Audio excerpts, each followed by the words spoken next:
गोवा के मुख्यमंत्री, अन्य मंत्रीगण, एम्बेसडर्स, सीईओज, सम्मानित अतिथिगण, अन्य सभी महानुभाव, देवी और सज्जनों, एनर्जी वीक के इस नए एडिशन में गोवा में दुनिया के करीब 125 देशों के प्रतिनिधि जुटे हैं।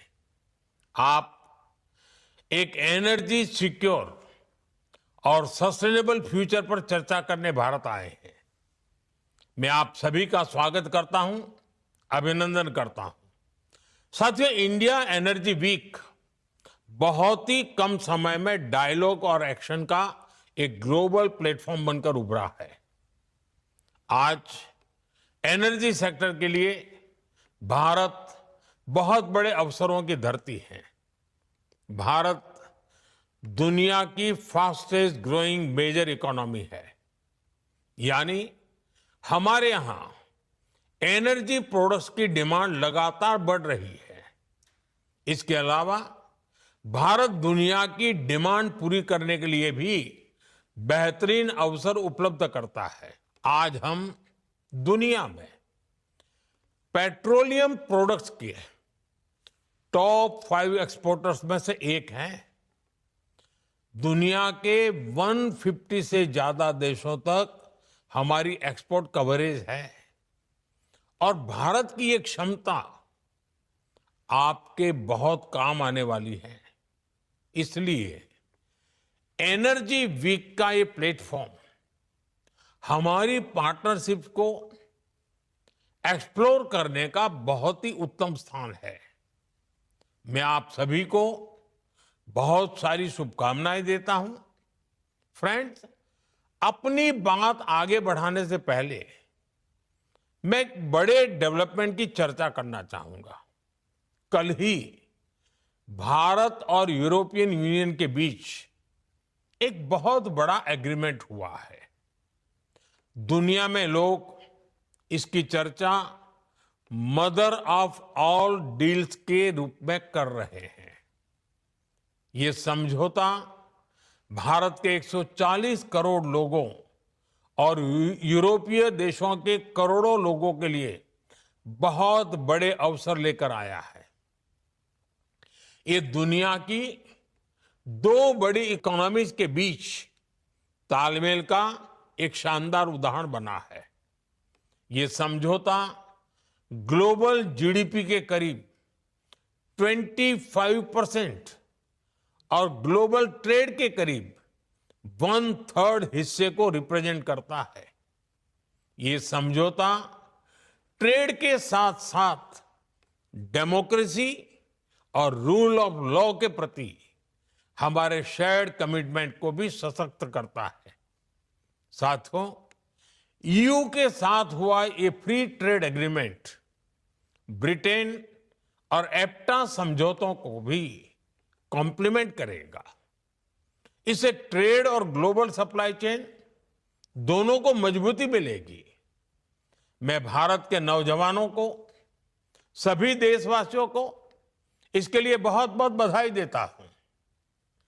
मैं textile, James and jewellery, leather and shoes ऐसे हर सेक्टर से जुड़े साथियों को भी बधाई देता हूं।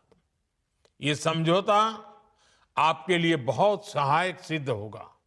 साथियों, इस ट्रेड डील से भारत में मैन्युफैक्चरिंग को तो बल मिलेगा ही, साथ ही सर्विसेज से जुड़े सेक्टर का भी और अधिक विस्तार होगा। ये फ्री ट्रेड एग्रीमेंट दुनिया के हर बिजनेस, हर इन्वेस्टर के लिए भारत पर कॉन्फिडेंस को और मजबूत करेगा। साथियों, भारत आज हर सेक्टर में ग्लोबल पार्टनरशिप पर बहुत अधिक काम कर रहा है। मैं अगर एनर्जी सेक्टर की ही चर्चा करूं तो यहां एनर्जी वैल्यू चेन से जुड़े हुए अलग अलग क्षेत्रों में निवेश की बहुत संभावनाएं हैं। आप एक्सप्लोरेशन का ही क्षेत्र ले लीजिए। भारत ने अपने एक्सप्लोरेशन सेक्टर को काफी ओपन कर दिया है। आपको हमारे डीप सी एक्सप्लोरेशन से जुड़े समुद्र मंथन मिशन की भी जानकारी है। हम इस दशक के अंत तक अपने ऑयल एंड गैस सेक्टर में इन्वेस्टमेंट को $100 बिलियन तक ले जाने का प्रयास कर रहे हैं। हमारा लक्ष्य एक्सप्लोरेशन के दायरे को भी 1 मिलियन स्क्वायर किलोमीटर तक विस्तार करने का है। इसी सोच के साथ हमारे यहां 170 से अधिक ब्लॉक्स को अवार्ड किया जा चुका है। अंडमान निकोबार का बेसिन भी हमारी नेक्स्ट हाइड्रोकार्बन हब बन रहा है। साथियों, हमने एक्सप्लोरेशन सेक्टर में काफी रिफॉर्म्स भी किए हैं।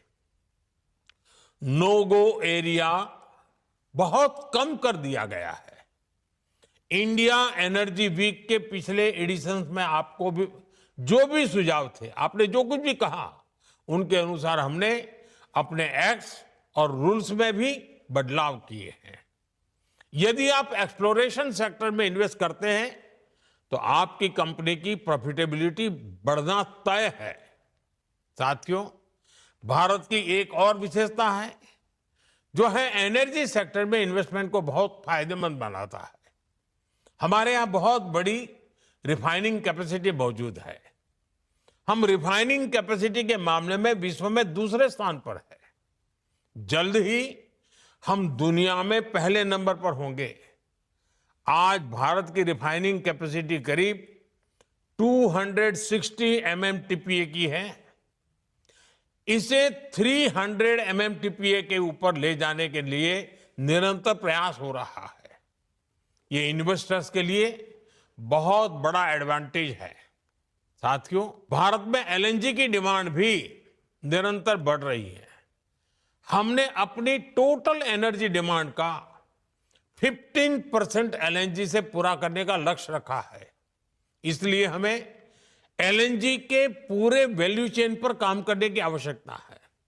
आज भारत ट्रांसपोर्टेशन पर भी बहुत बड़े स्तर पर काम कर रहा है। LNG ट्रांसपोर्टेशन के लिए जिन वेसल्स की जरूरत है, हम उन्हें भारत में ही बनाने पर काम कर रहे हैं।